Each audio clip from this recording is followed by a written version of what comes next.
There's a portion in Navi that is very intriguing to me that I'd like to share with you. But before we start, so the backdrop has to be a few psukim in Devarim, in Parashas Shoftim. When the Chumash tells us that Klal Yisrael is emerging out of Egypt and they're going to be coming into the land of Eretz Yisrael, and Hashem gives us a series of warnings. He tells us, Ki ata bo el haaretz, you're coming to the land, this sacred land, Asher Hashem Elokecha noisen lach, that your God is giving to you, and He's telling us, Lo silmad lasos ketayavas hagoyim ahem. Don't learn from the occupiers who were there before you. Don't learn from them.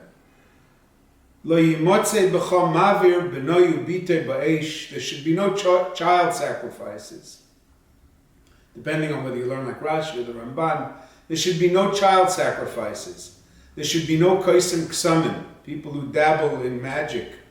Ma'oinen, menachesh, mechashef, all different forms of witchcraft, warlockism, v'choiver, chover. And the last thing is shoyel oive yidoini v'doire shel hamesim. These are people that seek the counsel of the dead.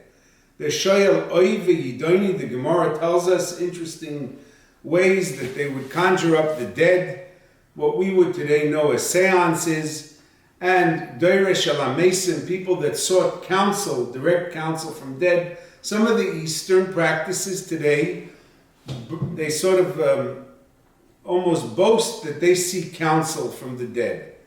Now, I want to discuss that. This is a very strong Isser, and the Psukim go on to tell us that these are punishable by death. Some of the penalty could be understood because these were means either of dabbling into forces of corruption and forces of tumah, which were used by people to exercise power over others, or maybe some of these things were just falsehoods and they were means of people robbing other people through false promises. And these are punishable by death. These are capital offenses. So we want to talk a little bit about this. I could best explain it through an interesting story that happened in the 60s. There was a fellow, he was a car mechanic. His name was Arago. Ze Arago, that was his name. And he was a bit of a wild individual, intelligent, unlettered, unschooled. I think he was an 8th grade dropout. His brother ended up going to high school, but they were uneducated, these individuals.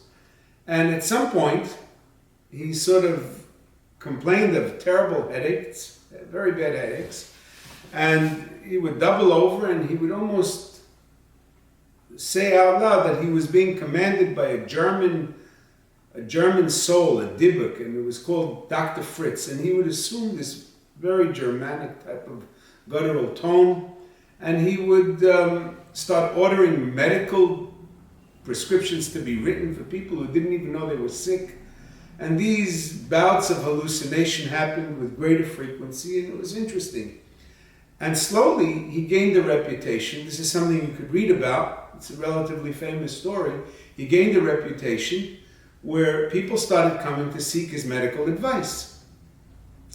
And he was writing prescriptions, and it was his luck that his brother was the only pharmacist in town. It was some sort of a rural Brazilian town, and his brother was the only pharmacist, and he would fill out whatever the prescription would say, and people would say that they were gaining very strong medical response. They were doing much better with the treatment that Arago was giving them.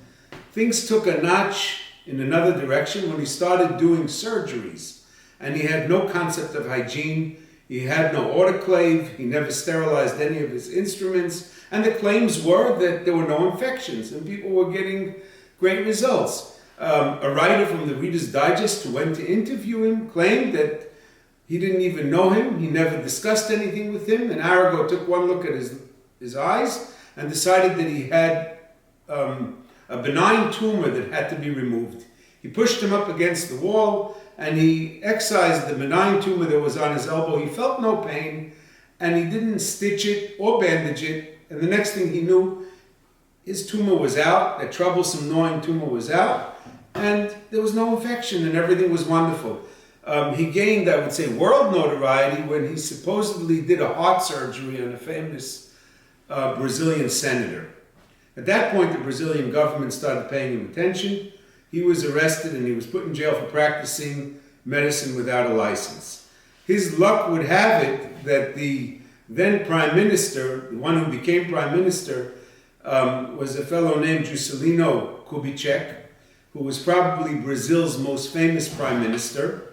And this individual was legendary. He moved the capital, which used to be Rio de Janeiro, to Brasilia. This was an amazing feat, something that was the capital for 200 years. He moved because he desired a new place, something that would be auspicious and glitzy. And he was also a medical doctor. Kubitschek was also a medical doctor. And he appreciated anybody that was dabbling in medicine, be it proper medicine, be it investigative medicine. He was very happy with that, and he decided to give him clemency. Arago went on to become famous again, and then a couple of months later he died in a mysterious car crash in 1970. It's interesting that Kubitschek himself was also the subject of a mysterious car crash, which was recently investigated by the Prime Minister in 2014, Dilma Rousseff, to find out whether it was an accident or whether it was murder. No one will ever know. Now, and Arago's spot was taken over by another guy who claimed to hear Fritz almost immediately after Arago's death. Now, to some extent, this is called Deirish al HaMesim. They were seeking the counsel of this deceased Dr. Fritz, and they were getting advice from him, and he seemed to be whispering in their ear, and this was the instruction that they were using to perform whatever surgery they were doing and whatever medical advice he was giving. That's what they were implementing. It's interesting that two interesting footnotes on this is, one is that obviously different exposés were done and it was shown to be a complete hoax, as we would believe and we would understand these things have absolutely no rooting in truth. And anybody who believed in it or anybody who got any form of help from it was probably just tapping into the placebo effect, which does have its place in science and it does work on some level.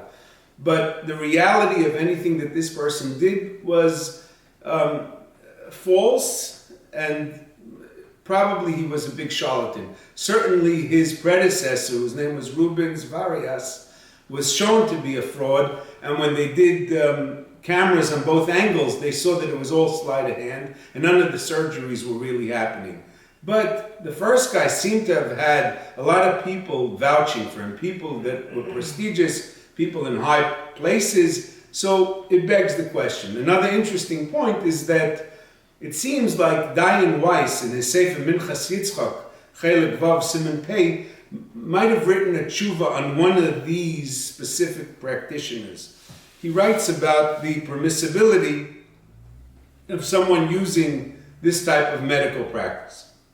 He doesn't talk about the fact that it's not effective. He doesn't talk about the fact that it's probably the biggest waste of money a person would be involved in. He just talks about the permissibility, and I forgot what he says exactly, but he goes back and forth on the subject. He has a few Stadim Lakan Lakan. There's also a very important sefer written on this by a Dayan in Lakewood. It's half English and half Lashon Kodesh. The Dayan's name is Rav Rafael Shmerla, and he investigated the subject in depth. He's got a lot of haskamis, and it seems that he did some very thorough work on it. Again, nobody's discussing the efficacy. Most people that are real followers of science will understand that if it does work, it's the placebo effect, and it's the mind of the person that does possess abilities to heal him, and that we know. Ruach ish yichalkel machalei. Now, in Navi, the Navi tells us something very interesting.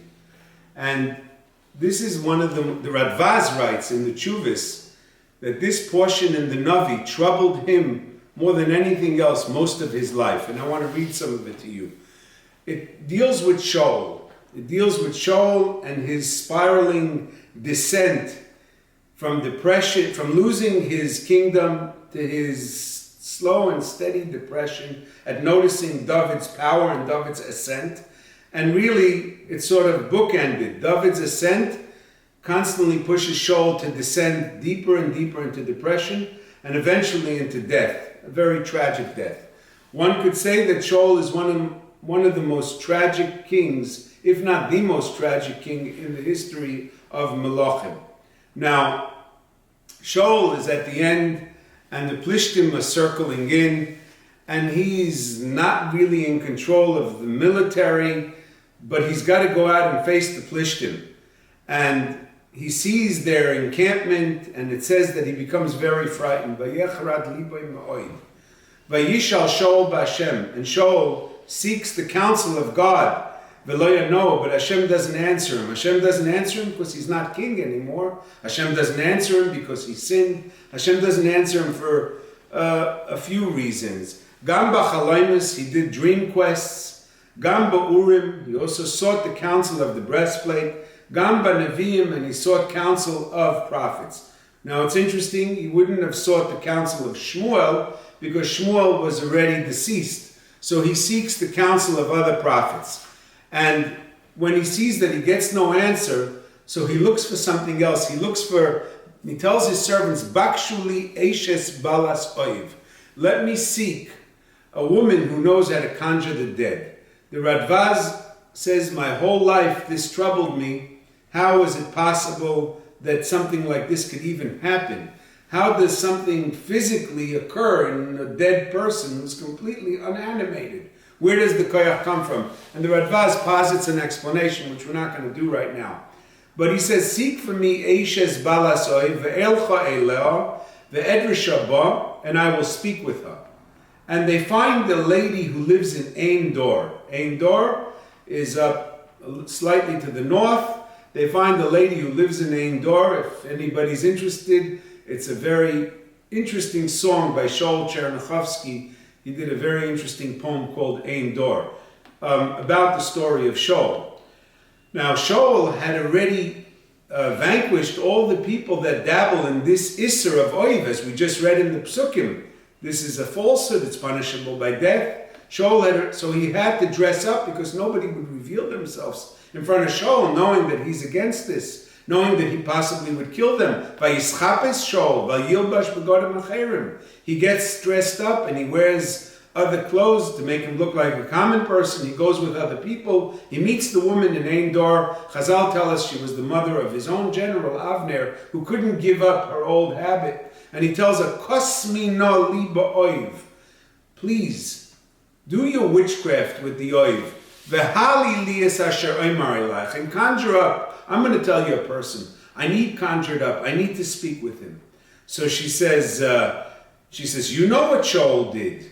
You know that he killed everybody that's doing this. How do I know you're not a detective? How do I know that you're not trying to get me killed? So Shaul swears to her by the name of Hashem. He says, Chai Hashem, by the name of the Lord, in Yikrech Ovain Badovra Azed. There's no sin in what you're doing. By the name of Hashem, there's no sin in what you're doing. So the woman then gets comfortable and she says, Esmi Ale, who should I bring up? Who would you like me to conjure? Vayomer, he says, Shmuel Halili, bring up the great prophet Shmuel. So it says that she does her magic, she does what she thought she was doing, and all of a sudden she does see Shmuel. Now, this is very interesting. Her reaction is very interesting to us. Vatizak bekoil gadol, she shrieks with a very loud shriek.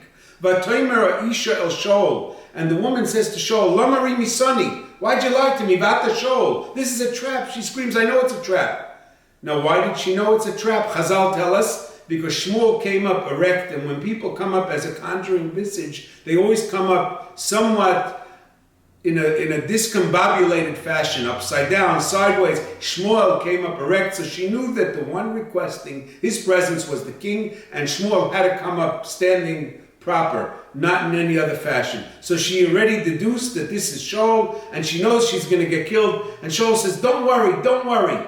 And he says, what'd you see? He didn't even see it himself. And she says, I saw gods coming out of the ground. Now, let's just talk about this for a second.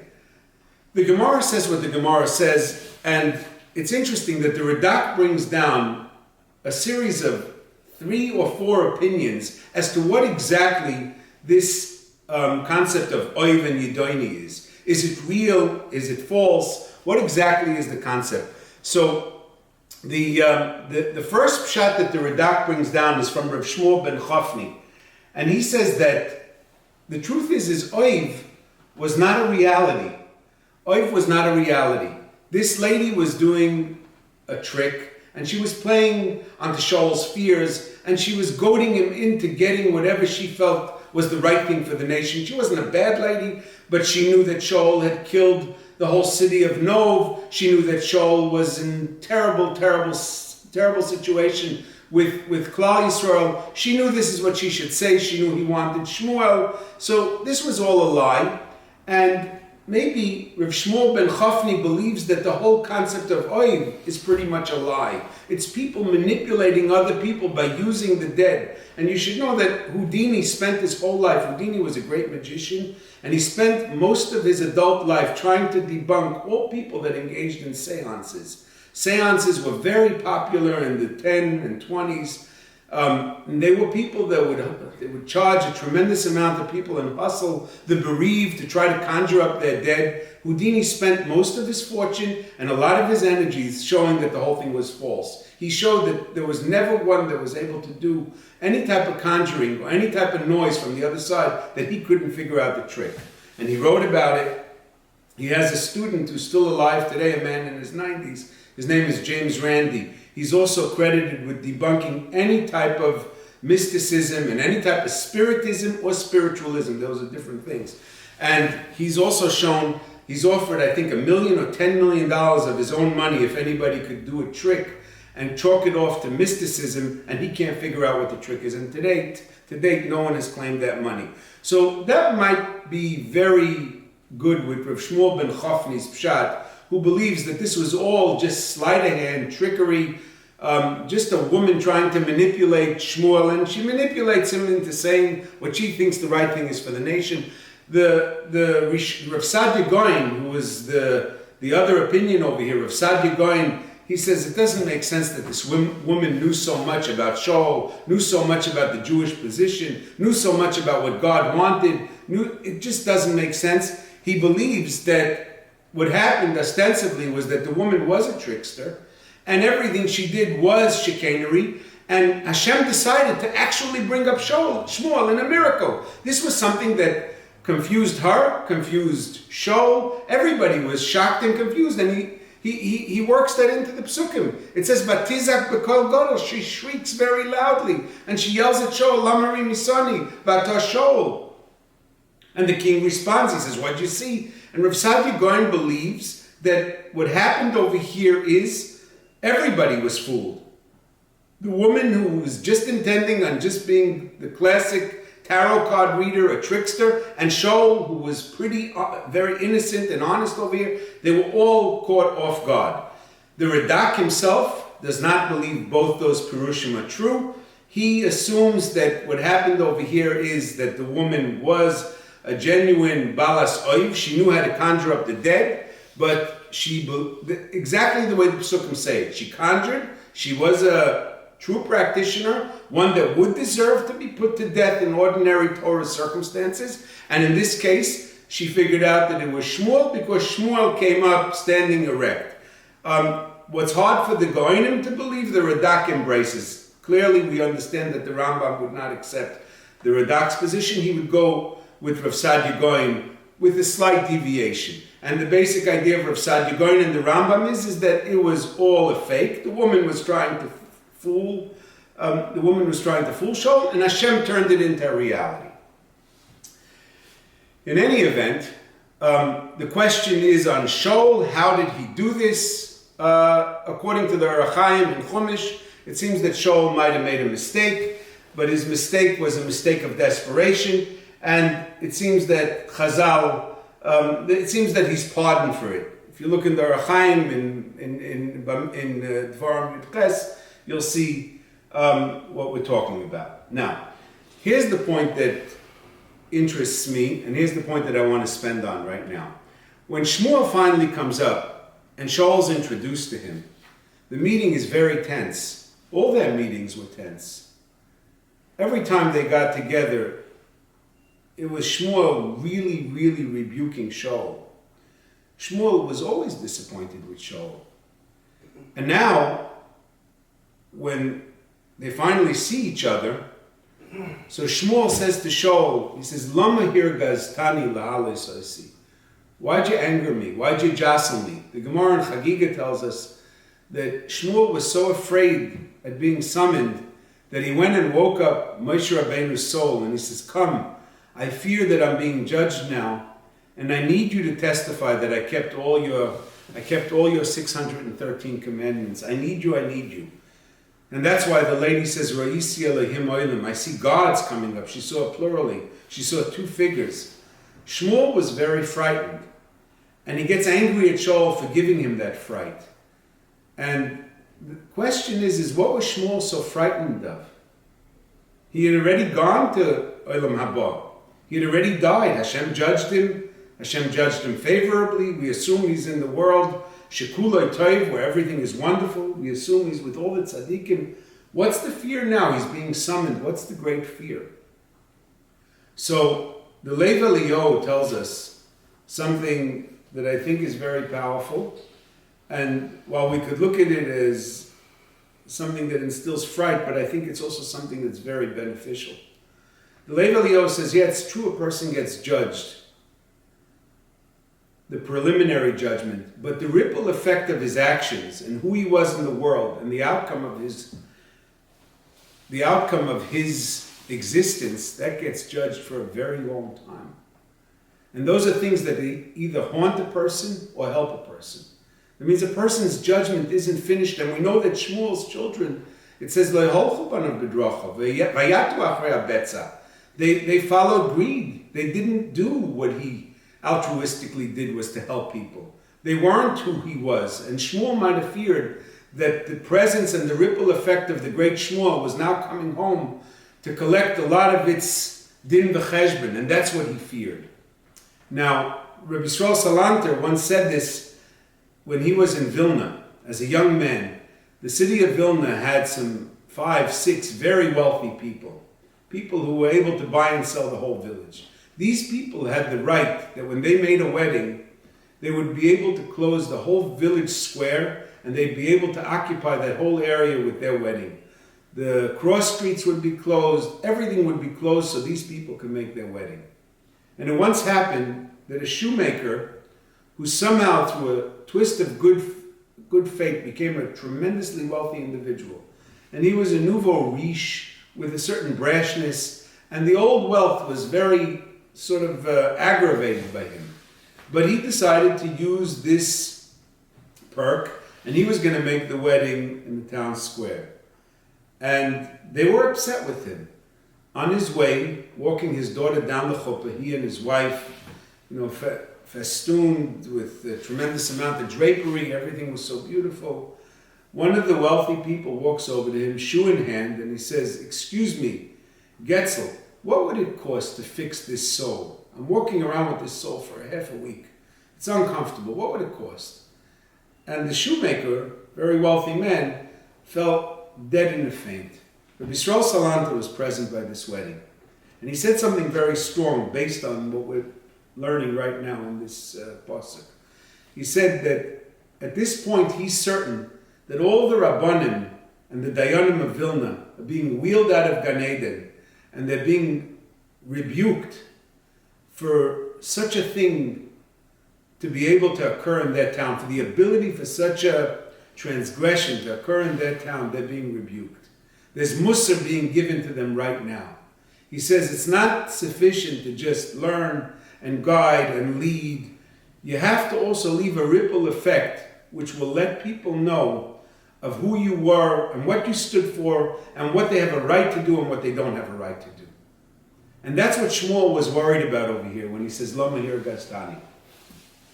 When I understood this, it made a little bit of an interesting roshim. It made sense to me, the concept of B'chol Dar V'Dar, Chayav Adam Liris Esatzma Kilu Yotzim Mitzrayim. And I want to explain it. I explain it through a story. I've said this story over many times, but I'll repeat it again. World War II was very devastating. It killed over 55 million people. The world was even less of a population than it is today. It destroyed countries, economies, it destroyed souls. Much of Europe was in desolation. It took France about a decade and a half to come back to itself. And they managed to do it under the great Gaul, Charles de Gaulle. A little biographical note about Charles de Gaulle is he was a very cold and reserved individual.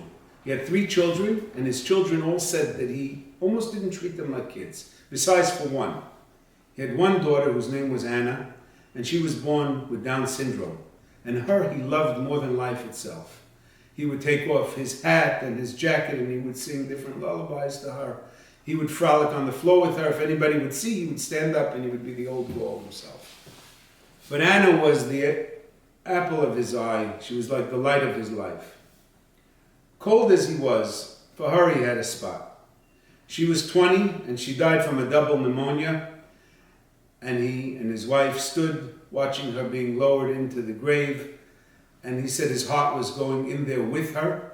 But his last thing that he said to her is, Anna, now you're normal. You're like everybody else. No disability. You're a perfect person. When he died, he asked to be buried next to his beloved Anna. No one else, just his Anna.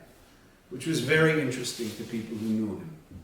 So, it's interesting that in 1963, when Paris was finally coming back into itself, Charles de Gaulle invited John F. Kennedy, then President of the United States, to come visit with a summit.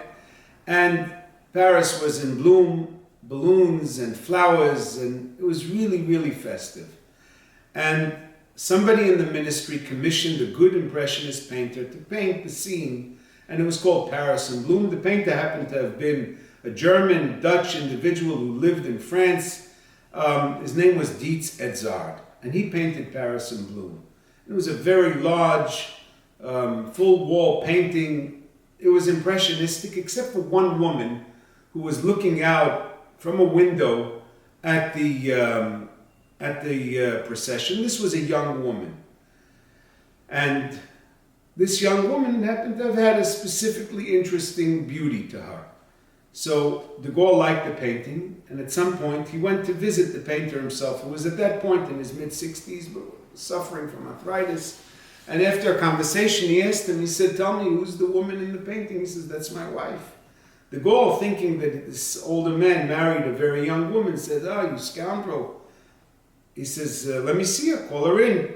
And she comes in shuffling. She was a middle-aged woman. He says, your wife? He says, this is how I saw her. This is how I see her.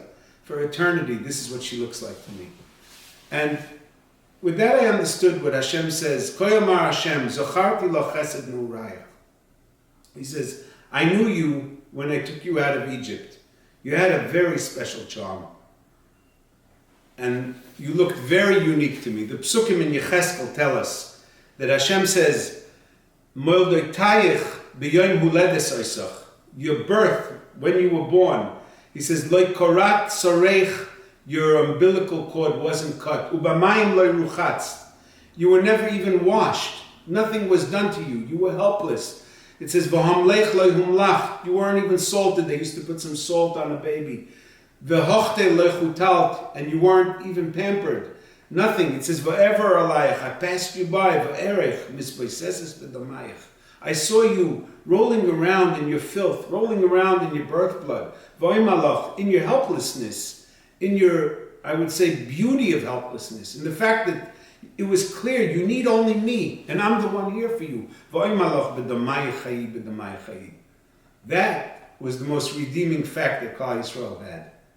That the Rebbeinu Shalom looked at them in their helplessness, and he says, With this you're going to live. V'damai chayi, v'damai chayi. And he says, V'ever alayich, v'erech, and I saw v'hine itech eis doidim. It's the time for lovers. V'efreis kenofai alayich. I put my wing on you. V'achase ervosech, and I covered your uncoveredness. V'eshav aloch, v'oved b'brisai soch, I entered a covenant with you. This was the beautiful time. And this was the most cherished time that the Rabbi Shalom remembers us in. And now, in the Psukim in Yirmiyah, he says, Koyamar Hashem Zocharti lo chesed nu'raich. I remember the kindness and the beauty of your youth. Lech tech acharai b'midbar be'eretz lo yizruah. When you followed me in the midbar, in a land that wasn't plowed, you followed me with trust. There's nothing more beautiful than a father who sticks out his hands to a kid who's sitting precariously, and the kid trusts the father and jumps into his hand. That's a very beautiful sense of trust. It's a wonderful feeling. That's what Hashem says, I felt that with you. Now, what we're trying to recapture every Seder night is we're trying to tell the Rabbi Shalom, look, we want that again. We want to recognize your sovereignty. And that's what B'chol Dor V'dor Chayav Adam Liris Esatzma Kilu Yotzim Mitzrayim. That's the concept. B'chol Dor V'dor Chayav Adam Liris Esatzma Kilu Yotzim Mitzrayim. The idea is we want to show you that we're nothing without you. That's why we go through all the different things that we do in the Seder, which show a tremendous amount of sovereignty that the Rabbi Shalom has over us.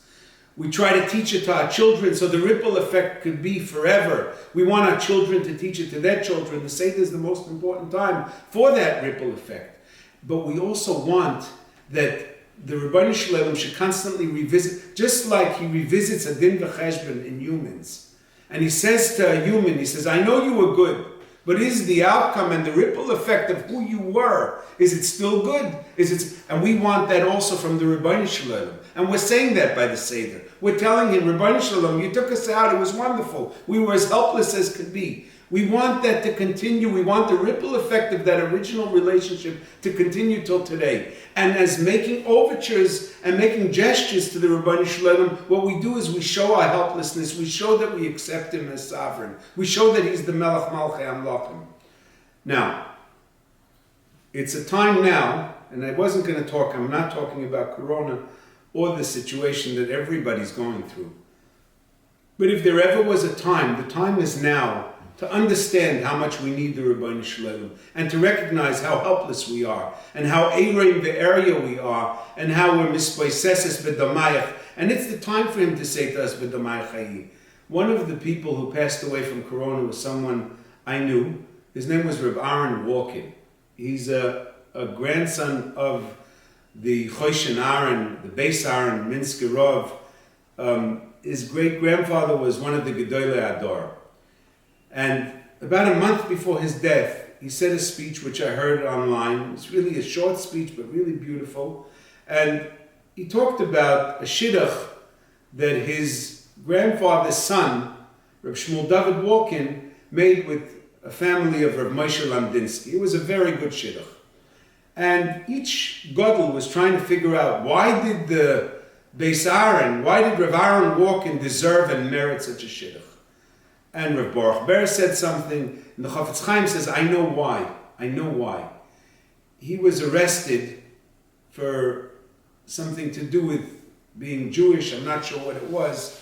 And during that time, without any book, and without any outside assistance, he wrote a sefer on Baba Kama. This was a Moise Nefesh for Torah. The Torah gets involved with people who are Moise Nefesh for Torah.